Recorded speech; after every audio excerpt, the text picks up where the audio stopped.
지난주에는 끊겼을 때 더 보자고 막 그러셨더니 오늘은 좀 덜 하시네요. 예. 어떻습니까? 지난주 말씀 기억하시죠? 예, 영상 보면서 저는 에베소에 지금도, 여러분 지금도 저 주술에 마술에 잔재가 많다는 것을 보니까 섬뜩하더라고요. 지금도.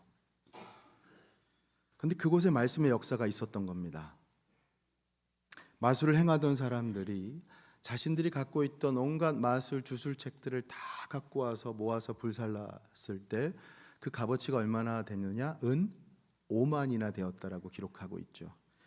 이 마술의 도시, 주술의 도시 에베소가 정말로 복음의 능력을 통해 완전히 뒤바뀌는 회개의 역사가 일어난 겁니다. 자, 그런데 이야기가 여기서 끝나면 너무나 좋을 텐데, 그런데 전혀 뜻하지 않은 대소동이 일어나게 됩니다. 이제 그게 오늘 우리가 읽은 아까 21절 말씀이에요. 본문 21절 보면 이렇게 시작을 하죠. 이 일이 있은 후에. 자, 이 일이 아까 본 에베소에 일어난 말씀 부흥 운동입니다. 에베소 성도들의 말씀에 대한 열정으로 인해서 그것으로 부흥, 회개 부흥이 있은 후에 그 다음에 어떻게 되었느냐? 바울이 저기 같이 한번 읽도록 하겠습니다. 시작. 바울이 마게도냐와 아가야를 거쳐 예루살렘에 가기로 작정하여 이르되 내가 거기 갔다가 후에 로마도 보아야 하리라 하고. 아멘. 우리 어르신들은 혹시 모르실 수도 있는 젊은 분들은 다 아시더라고요. 버킷 리스트라는 말이 있어요. 들어보셨어요? 혹시 버킷 리스트? 이게 뭐냐면 죽기 전에 꼭 해야 될 그런 리스트란 얘기예요. 원래 이 말이 영어에 kick the bucket, 죽음이라고 하는 말에서 나온 말입니다. 중세 시대 여러분 잘 아시지만 그 죄인 교수형을 집행할 때 이 목을 매달 때 양동이 위에다가 놓고 그 다음에 그 양동이를 발로 치면서 kick the bucket 하면 이제 죽는다. 거기에서 말이 유래가 된 거거든요. 그래서 버킷리스트라고 하면 삶의 마지막 순간까지 후회 없이 살기 위해서 자신이 하고 싶은 것들 그 리스트를 쫙 말하는 거예요. 예를 들면 이런 거예요. 죽기 전에 꼭 가봐야 할 곳 10곳. 여러분 그런 데 있으세요? 그런가 하면 죽기 전에 꼭 먹어봐야 할 음식 10가지.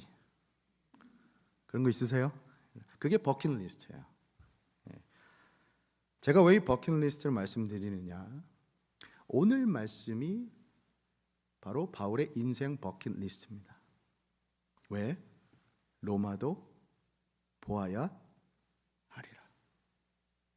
여러분 이게 바로 바울의 버킷리스트입니다. 죽기 전에 꼭 이뤄내고 싶은 목록. 그렇다면 바울이 여러분 이 버킷리스트를 달성했나요? 달성하지 못했나요? 3부가 그래도 좀 낫긴 해요. 1부, 2부는 아무 말씀 안 하시더라고요. 자, 다시 한번. 바울이 이 버킷리스트 로마도 보아야 하리라는 것을 여러분 이뤄냈습니까? 이뤄내지 못했습니까? 이뤄냈잖아요. 사도행전 결말 마지막 장 가보시면 바울이 결국 로마에 입성하는 이야기로 모든 게 마무리되지 않습니까? 그렇죠? 여러분 이 포인트입니다. 내가 해야만 하는 이 일, 미션, 사명. 만약 그게 없다면 아마 바울의 인생은 전혀 다른 여정으로 뒤바뀌었을 겁니다. 아니 사는 것 자체가 의미가 없었을지도 모르죠. 사명이 없다면. 따라서 바울에게 있어서는 여러분 사명이 살아가는 이유였습니다. 마찬가지로 예수님 믿는 여러분과 저 우리 크리스천들에게 있어서는 하나님께서 주신 사명이 바로 그런 의미라는 겁니다. 살아가는 이유. 이뤄내야 할 사명이 없다면 여러분 어찌 보면 우리가 살아가는 의미가 없다라고 하는 것이죠. 하지만 반대로 아직 우리가 이 땅에서 호흡하고 살아가고 있다는 것은 우리가 이뤄내야 할 무엇이 있다? 사명이 있다는 뜻입니다. 믿습니까? 아멘. 예. 여러분 대표적으로 성경을 보면 모세를 보세요. 신명기 마지막 장 가보면 모세가 120세가 되었는데 전혀 눈도 흐리지 않고 기력이 쇠하지도 않았어요. 그런데 하나님께서는 그를 데려가시잖아요. 왜요? 네가 할 일 다 했다. 그겁니다. 여러분 기억하십시오. 사명은 우리가 크리스천인 우리가 살아가는 이유입니다. 사명이 있는 자는 살아가는 모습이 다르죠. 사명이 있는 자는 살아가는 이유가 확실하기 때문입니다. 그런 의미에서 오늘 저는 이 질문으로 여러분들에게 도전하고 싶습니다. 우리 청년분들에게도 정말 제가 강하게 2부 예배 때 도전했어요. 여러분들도 마찬가지로 이 질문 드려봅니다. 우리 사랑하는 여러분, 죽기 전에 꼭 해봐야 하는 일이 있으십니까? 죽기 전에 꼭 가봐야 할 곳이 있으십니까? 만약에 여러분 마음 가운데 난 그런 데가 아직 없다면, 없다라고 주저하는 여러분 마음 가운데 그게 있다면, 오늘 부디 이 말씀을 통해 하나님께서 여러분 마음 중심 가운데 그런 강력한 그 답을 주실 수 있기를 예수님의 이름으로 간절히 축원합니다. 아멘. 여러분 저는 확실합니다. 아마 그게 있다면 여러분 삶의 의미를 확실히 바꾸실 거예요. 살아가는 그 맛, 살 맛, 여러분 그것을 확실히 느끼면서 살아가실 거예요. 내가 꼭 가봐야 한다, 내가 꼭 해야 한다라고 하는 그것이 있다면. 물론 우리 각자는 그게 다 다를 겁니다. 그렇잖아요. 그 동인, 우리가 살아가는 동기부여하는 원인들은 각자가 서로 다를 수 있잖아요. 어떤 분들은 뭐 영화 국제시장 같은 그 황정민 씨가 주연한 국제시장 여러분 기억하실 거예요. 그 인생 마지막에 내가, 그분이 그러잖아요. 아버지한테 얘기하잖아요. 뭐 때문에 살았습니까? 그분의 인생 살아가는 목적은 가족들 부양하기 위해서, 케어하기 위해서. 어떤 분들은 그게 살아가는 목적이실 수도 있어요. 그런가 하면 신앙적으로 얘기하면 여러분 그 목적이 이끄는 삶, 그런 책에서 우리에게 제안하듯이 어떤 분은 하나님의 영광을 위하여 살아가는 것이 여러분의 인생 목적일 수도 있습니다. 그렇죠? 중요한 것은, 제 포인트는 지금 여러분들이 정말 실제로 말 그대로 그렇게 하나님께서 주신 사명이 있느냐는 거예요. 그걸 갖고 살아가고 계시냐는 겁니다. 아니면 정말 흔한 농담처럼 아유 목사님 저 죽지 못해 살지요, 사는 이유를 모르겠어요. 제발 그러신 분은 한 분도 없으시길 바랍니다. 사랑하는 여러분, 바라기는 부디 오늘 이 예배와 말씀을 통해서 여러분들이 지금 살아가시는 그 이유를 깊이 깨달아 알아가는 은혜가 있기를 간절히 소망합니다. 혹여 힘들고 지금 지쳐있을 우리 성도님들 가운데도 그 깨달음이 여러분들 살아가는 위로와 영적인 힘이 될 수 있기를 예수님의 이름으로 간절히 축원합니다. 아멘. 살맛 나는 이유, 오늘 그 비결을 그래서 여러분과 나누려고 하는 겁니다. 과연 나는 이 살아갈 힘을 어디서 어떻게 얻을 수 있는가? 그 답을 찾기 위해서 우리 사도 바울이 사역했던 에베소로 다시 한번 들어가 보겠습니다. 첫 번째 설교 파트입니다. 소동 파트예요. 23절 보면 이렇게 돼 있어요. 그때쯤 되어 이 도로 말미암아 적지 않은 소동이 있었다 말씀합니다. 그런데 이 소동이 어떤 소동이냐? 24절 그 다음에 바로 이렇게 설명이 되죠. 같이 읽어보겠습니다. 시작. 즉 데메드리오라 하는 어떤 은장색이 은으로 아데미의 신장 모양을 만들어 직공들에게 적지 않은 벌이를 하게 하더니. 아멘.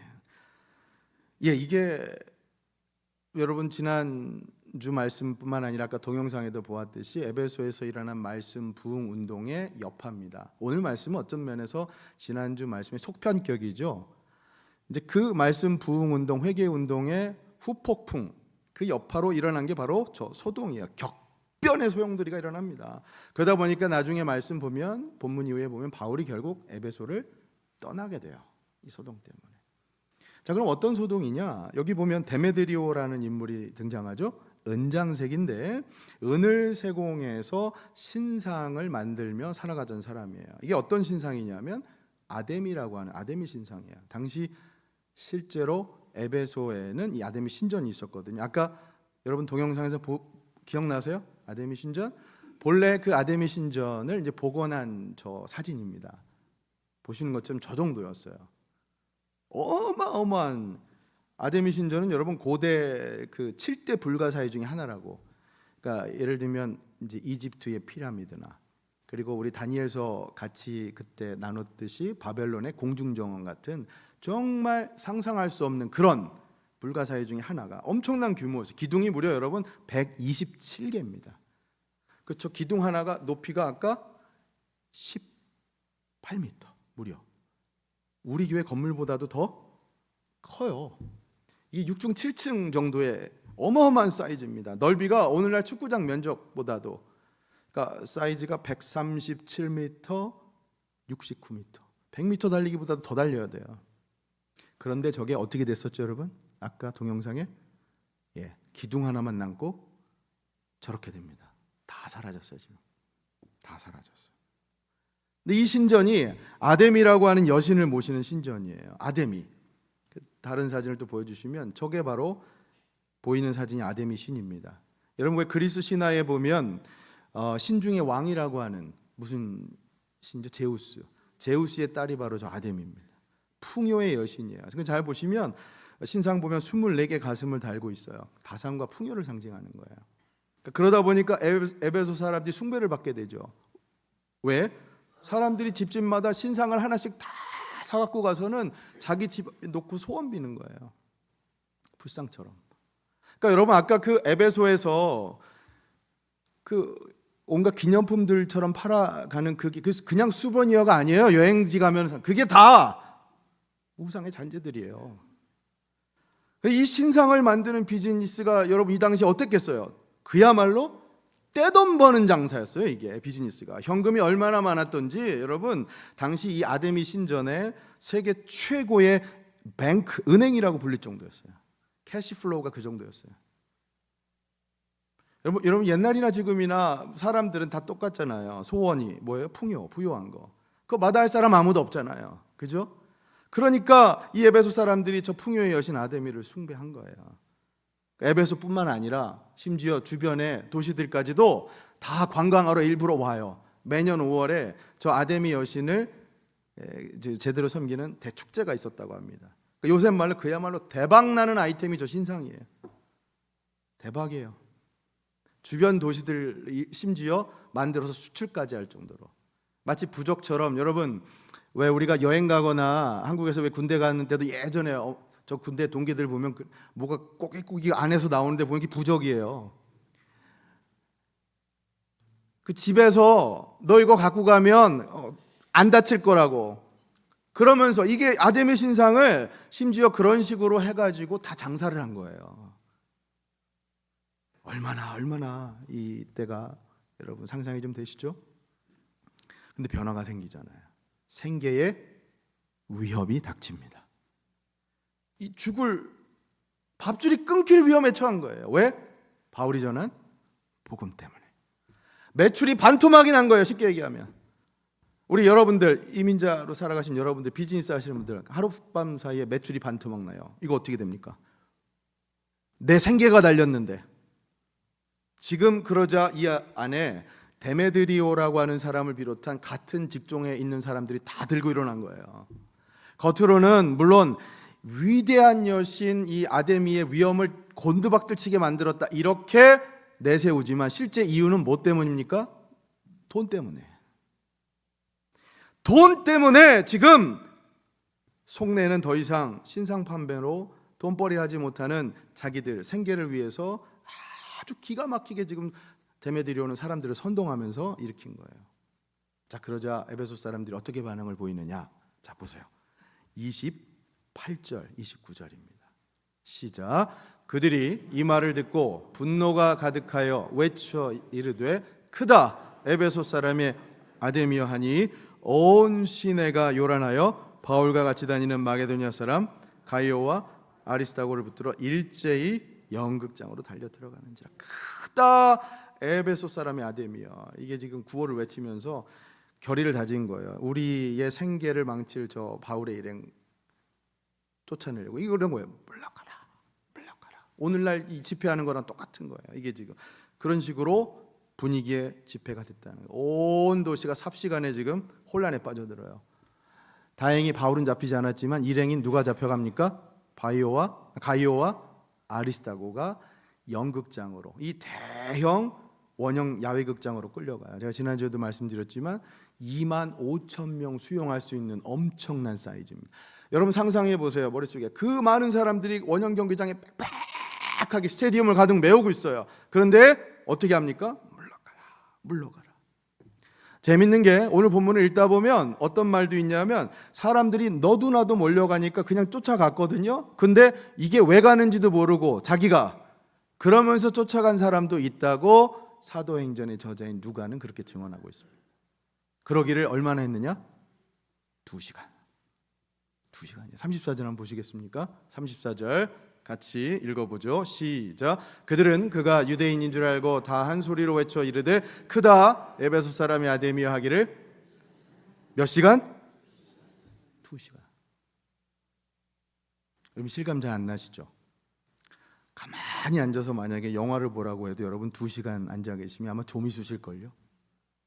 그래도 실감 안 나시죠? 자, 이렇게 얘기하면 여러분 실감 나실 거예요. 제가 오늘 설교 2시간 하겠습니다.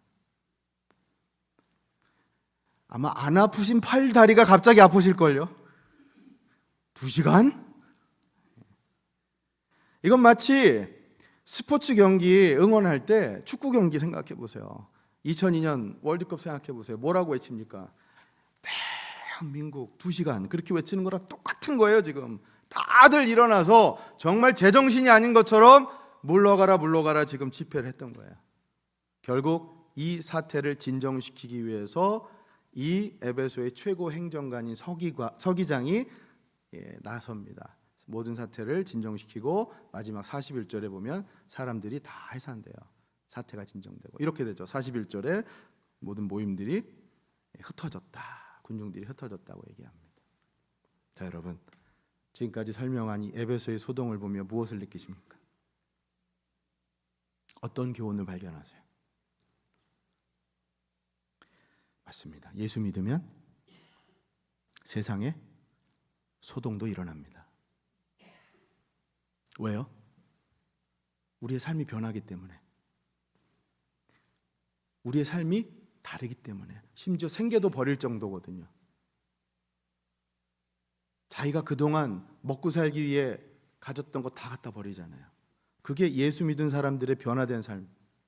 그게 세상을 놀라게 하고 세상이 거부하는 소동도 일으키는 거예요. 그러니 여러분, 진정한 믿음은 우리 삶의 변화까지 이어집니다. 이게 첫 번째 교훈이에요. 진정한 믿음, 진정한 회개는 우리 삶의 변화까지 이어집니다. 믿습니까? 아멘. 우리 한번 교훈 첫 번째 교훈 1을 저 따라서 한번 같이 읽어주세요. 진정한 믿음, 진정한 회개는 삶의 변화까지 이어진다. 실제로 일어난 사건입니다. 사례를 하나 들면 콜로라도 덴버에 The Drip 카페라고 하는 데를 개업한 제이미 산체스라고 하는 분이 있어요. 어느 날 카페 앞에 사람들이 몰려와 시위를 합니다. 엄청난 항의식이었어요. 저 사진 보시면. 근데 저 보면은 색깔이 어떤 시위였는지 짐작이 되시죠?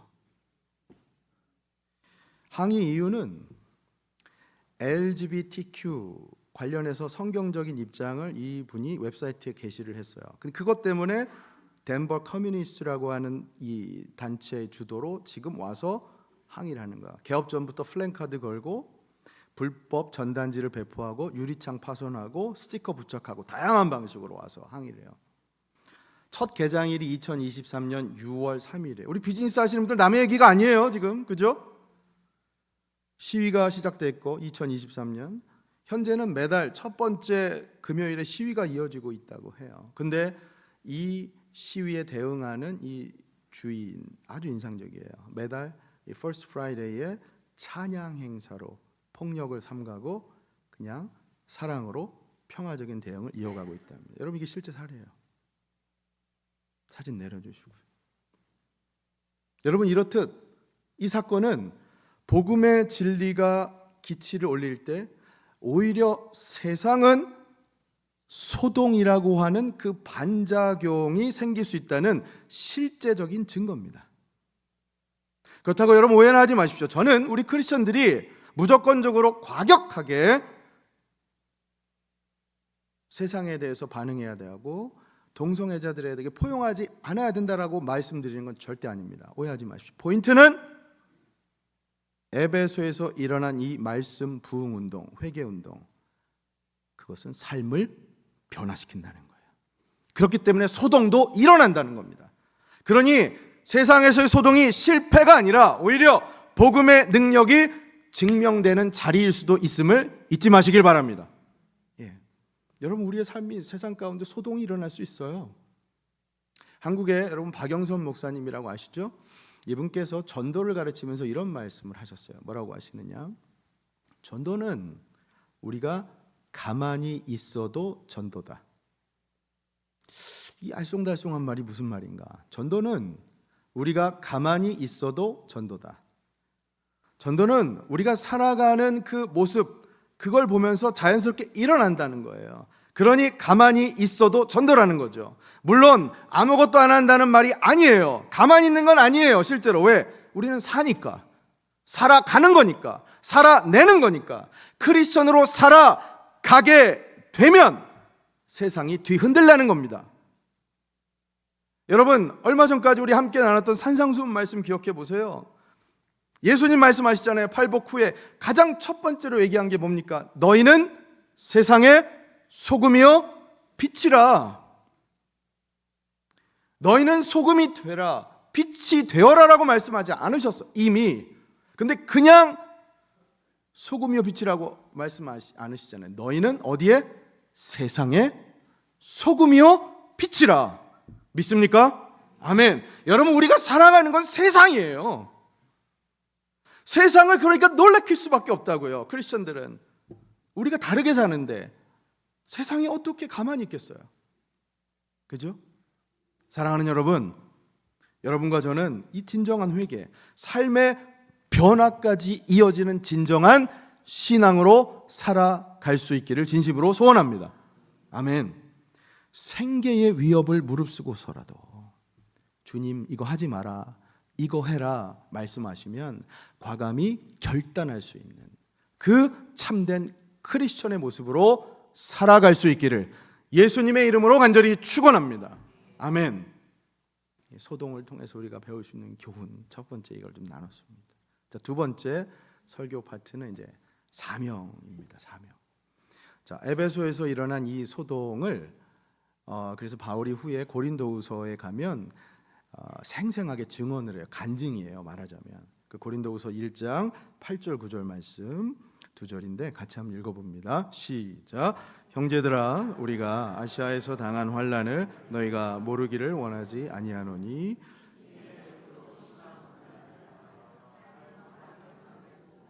우리는 9절 우리는 우리 자신이 사형 선고를 받은 줄 알았으니 이는 우리로 자기를 의지하지 말고 오직 죽은 자를 다시 살리시는 하나님만 의지하게 하심이라. 아멘. 우리 성도 여러분, 특별히 이민자로 살아가신 여러분, 지금까지 살면서 이런 경험 해보셔서 이 말씀처럼 8절 마지막에 살 소망까지 끊어지고 9절 처음에 사형 선고를 받은 줄 알았던 것 같은 그런 경험. 우리 특별히 어르신들 그동안 살아온 거 돌아보시면 이럴 때가 있으셨을 것 같아요. 살 소망이 사라지고 너무너무 비참해서 낭망하고 낙심해서 사형 선고를 받은 것 같이 느껴질 정도. 성도님들 다 그런 경험이 있으실 것 같아요. 바울이 얼마나 낙심했으면 지금 이렇게 얘기했겠어요, 여러분? 그렇죠? 얼마나 낙심했으면. 근데 마지막을 잘 보세요. 그런 낙심된 상황을 바울이 어떻게 해석을 하는지를 잘 보세요. 9절에 마지막 부분. 이는 우리로 자기를 의지하지 말고 누구를 의지하게? 오직 죽은 자를 다시 살리시는 하나님만 의지하게 하심이라. 아멘. 사랑하는 여러분, 바울의 이 간증을 잊지 마십시오. 하나님만 의지하게 하심이라. 살다 보면 여러분, 저보다 인생 경험 많으시잖아요. 여러분, 우리가 의지하던 여러 모양의 의지하던 줄들 하나님께서 다 끊으실 때 있잖아요. 돈줄? 믿음 생활 열심히 하시고 신앙 생활, 말씀 생활, 예배 생활, 기도 생활 너무 열심히 하시는데 어느 날 하나님께서 내 돈줄을 그냥 끊어버리세요. 건강? 하루아침에 끊어버리세요. 도대체 내가 왜 아픈지도 모르겠어요. 인간관계? 내 생명으로 여겼던 다른 사람과의 관계인데 하나님께서 하루아침에 그 관계의 줄을 나몰라라 끊어버리고 그 사람 떠나버리게 하실 때가 있어요. 여러분, 왜 이런 일이 생길까요? 하나님 왜 그렇게 하시냔 말이에요. 그 줄보다 어떤 줄을 붙잡으라고? 하나님 붙잡으라고요. 믿습니까? 여기 보세요. 살 소망이 끊어지고 사형 선고를 받은 것처럼 느껴지는 순간에도 사랑하는 여러분, 기억하십시오. 우리 주님 여러분을 향해 뻗으신 그 손길을 거두지 않으시는 분이십니다. 믿습니까? 아멘. 그 손 붙잡고 가야 되는 거잖아요. 바울이 지금 그걸 간증하잖아요. 실제로 그렇게 살았잖아요. 그렇죠? 왜 이렇게 사는가? 한 걸음 더 나아가 바울이 왜 자신이 이렇게 살아야 하는가? 하나님께서 주신 사명 때문이었다라고 아까 우리가 제일 먼저 확인한 21절에서 말씀하잖아요. 무엇이라고 얘기했습니까? 로마도 보아야 하리라. 할렐루야. 로마도, 내가 죽기 전에 로마도 보아야 하리라. 그 굳은 결의로 하루하루 살아갔단 말이에요. 여러분, 재밌는 얘기지만 로마도 보아야 하리라 이 말이 여행 비즈니스 하시는 분들이 제일 좋아하는 구절이라고 하대요. 예, 로마도 보아야 하리라, 스페인도 가야 하리라, 파리도 보아야 하리라. 광고 이렇게 카피로. 근데 여러분, 바울에겐 그런 게 아니었잖아요. 자기 인생을 거는 말씀, 사명의 말씀이죠. 생각해 보세요.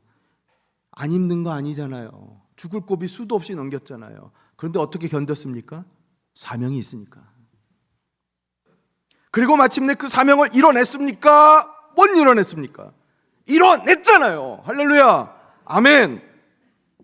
그렇잖아요. 여러분, 요즘 여러분의 기쁨거리, 행복거리가 뭔가요? 여러분, 무엇으로 여러분 기쁨을 어디서 얻으세요? 먹고 마시는 일? 아니면 여러분 하시는 일, 수고하고 땀 흘리는 그 일 너무 보람돼요? 아유, 일이 보람되기는요 스트레스 받아요. 그럴 때가 더 많으시잖아요. 여러분, 무엇이 여러분의 기쁨거리십니까? 전도서를 가보면 여러분, 전도서 2장에 전도서 기자가 이렇게 얘기를 해요. 2장 24절, 사람이 먹고 마시며 수고하는 것보다 그의 마음을 더 기쁘게 하는 것은 없다. 내가 이것도 본 적 하나님의 손에서 나올 하나님의 섭리라는 거예요. 자, 그런데 25절에 뭐라고 얘기하냐? 보세요. 25절 그 다음 절입니다. 먹고 즐기는 일을 누가 나보다 더 해보았으랴. 인생 말년에 이 전도서 기자가 다 경험해보고 얘기하는 거예요.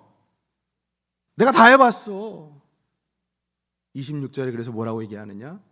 하나님은 그가 기뻐하시는 자에게는 지혜와 지식과 희락을 주시나 죄인에게 노고를 주셔요. 그가 모아 쌓게 하사 하나님을 기뻐하는 자에게 그가 주게 하시지만, 자, 이 마지막에 뭐라고 얘기합니까? 이것도 헛되어 바람을 잡는 것이로다. 여러분, 사람의 행복, 사람이 살아갈 이유, 우리는 보통 그걸 먹고 마시는 거, 우리가 수고하는 일에서 찾을 때가 많잖아요. 하지만 전도서는 뭐라고 합니까? 그런 것들이 다 헛되다. 우리 어르신들 공감하십니까? 인생 살아보신 여러분들, 무엇이 여러분 살아가는 이유였고 행복의 기쁨거리였습니까? 전도서의 결론이 어떻게 되는지 12장 13절에 이렇게 말씀하죠. 무엇이 의미 있는 이유일까? 무엇이 살아갈 이유일까? 무엇이 살맛나는 이유가 되는 걸까? 전도서의 결론 12장 13절 같이 읽어봅니다. 시작. 이래 결국을 다 들었으니 하나님을 경외하고 그의 명령들을 지킬지어다. 이것이 모든 사람의 본분이니라. 아멘. 보세요 여러분, 전도서의 결론은요, 하나님을 경외하고 그의 명령을 지키는 것이 우리 인생의 목표요 본분이라고 말씀합니다. 세상의 이 헛됨 속에서, 그러니 여러분, 우리가 누구와의 관계를 가장 중요하게 여겨야 할까요? 하나님과의 관계죠. 하나님을 경외하는 것이 영원한 가치라고 가르치고 있는 거예요. 그걸 깨달을 때 삶의 의미가 비로소 진정으로 맛보아지게 되는 줄로 믿으시길 바랍니다. 아멘. 이겁니다, 이거. 살만 나는 이유, 하나님을 먼저 경외하고 하나님과의 관계가 먼저 아시는 게, 하나님께서 주신 사명 붙들고 살아가는 게. 18세기 영국의 복음주의 설교자이자 부흥운동가였던 조지 위필드라고 하는 설교자가 있으신데, 이분이 이 크리스천 사명자에게 굉장히 도전되는 말씀을 하나 하세요. 우리 어르신들 공감하실 수 있는 말일 것 같은데, 이런 얘기를 해요. 우리 인생 녹슬어 없어지기보다는 닳아서 없어지는 것이 더 낫다. 한 번 더 얘기할게요. 녹슬어 없어지는 것보다는 닳아서 없어지는 것이 더 낫다. 그렇잖아요 여러분. 흔한 말로 우리 인생 어차피 한 번 살다 죽는 거 까짓거 아무것도 하지 않아서 녹슬어 그렇게 없어지기보다는 어떤 일이든 열심히 해서 닳아서 없어지는 것이 더 나을 수도 있다는 말이에요. 맞습니까? 그러니 여러분, 저는 여기서 두 번째 설교 교훈을 여러분에게 도전합니다. 사랑하는 여러분, 살만 나는 인생의 비결 어디서 찾을 수 있느냐? 첫 번째, 먼저 여러분 살아갈 이유, 살만 나는 이유를 먼저 확실히 지금 소유하고 계셔야 합니다. 만약에 없다면 그걸 찾으셔야 합니다. 발견하셔야 합니다. 두 번째, 그 이유를 주님께서 여러분에게 주신 사명에서 찾으시기를 바랍니다. 그 사명을 위해서 부디 이번 한 주도 여러분 열심히 즐겁게 살아가시기를 예수님의 이름으로 간절히 축원합니다. 아멘. 하나님, 나 정말 열심히 한번 살아볼랍니다. 즐겁게 한번 살아볼랍니다. 맡겨주신 거 한번 이뤄내 볼랍니다. 그럴 때 분명 하나님께서 바울에게 그러셨듯이 여러분들 삶 가운데서도 여러분들이 기대하는 것 이상으로 놀라운 은혜의 섭리로 역사해 주실 줄로 믿습니다. 아멘. 제가 예전에 인터넷에서 본 연필의 사명이라는 짧은 글이 있어요. 이제 재밌는 글인데 곱씹어 볼 게 참 많아서 제가 스크랩해 놓은 글인데 한번 여러분과 나눠보려고 합니다. 연필의 사명. 제목 들어보세요. 연필의 사명. 한 연필이 이제 공장에서 막 만들어졌어요. 그러니까 연필이 이제 쓰여져야 될 때 긴장하고 있는 거예요. 내가 누구한테 쓰여질까? 이제 우화적으로 이렇게. 그러니까 연필을 만든 그 사람이, 이제 그 장인이 연필에게 이렇게 얘기를 합니다. 너는 네 가지를 꼭 기억해야 돼. 첫 번째, 너는 깎여야 비로소 쓰임 받는다. 의미심장하죠, 여러분? 어떻습니까? 깎여야 쓰임 받는다. 두 번째, 내 안에 있는 그 심이 중요하다. 그 중심이 중요하다는 얘기예요. 그 다음 세 번째, 실수는 지울 수 있다. 그러나 내 흔적은 항상 남는다. 제가 이 대수롭지 않게 읽었다가 정말 큰 인사이트를 얻었어요. 이게 그 포인트. 정말 그렇잖아요, 여러분. 연필이 깎일 때 아프지만 깎여야 쓰일 수 있고, 그 중심이 너무 중요하고, 그리고 그 남긴 실수는 있을 수 있지만 흔적은 남는다. 그래야 멋진 작품을 만들 수 있잖아요. 근데 마지막 네 번째, 정말 큰 여운을 남기는 말이, 네 번째, 너는 누군가의 손에 쥐어져야 비로소 너의 가치를 발휘하게 된다. 여러분, 연필이 혼자 쓸 수는 없잖아요. 누군가의 손에 쥐어져야죠. 사랑하는 여러분, 여러분과 저는 하나님의 손에 쥐어질 때 비로소, 하나님 손에 붙들릴 때 그제서야 비로소 우리가 하나님께서 맡겨주신 사명을 온전히 구현할 수 있는 줄로 믿으시길 바랍니다. 아멘. 그렇습니다. 그러니 여러분, 그런 의미로 보면 로마도 보아야 하리라. 저는 오늘 이 말씀 단순히 우리에게 주신 비전과 사명의 말씀은 아니더라고요. 제가 이 말씀 묵상하고 또 묵상하니까 정말 이 안에 의미심장한 교훈이 있어요. 무슨 말씀이냐? 여러분, 이 말씀은 단순히 사도 바울이 로마라고 하는 장소에 가야 한다, 로마에 관심이 있다는 말씀이 아니에요. 로마에 가서 무엇을 해야 한다라는 어떤 일에 관심이 있는 말씀이 아니에요. 이 말씀은 정확하게 얘기하면 주님의 명령에 관심을 갖고 살아간다는 뜻이에요.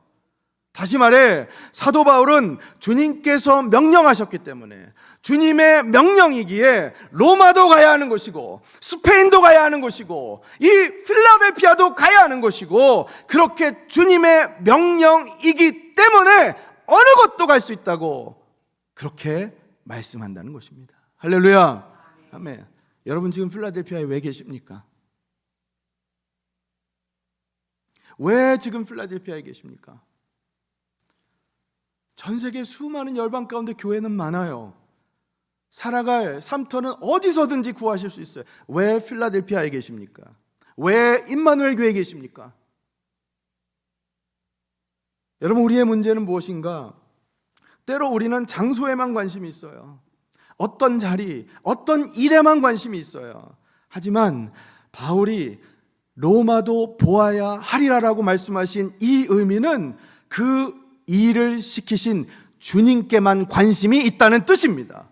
주님 말씀하셨기 때문에, 주님 명령하셨기 때문에 내가 이제 한국도 가고, 내가 이제 로마도 가고, 내가 이제 북한도 가고, 내가 이제 중국도 가고, 내가 이제 필라델피아에도 가야 한다라는 뜻입니다.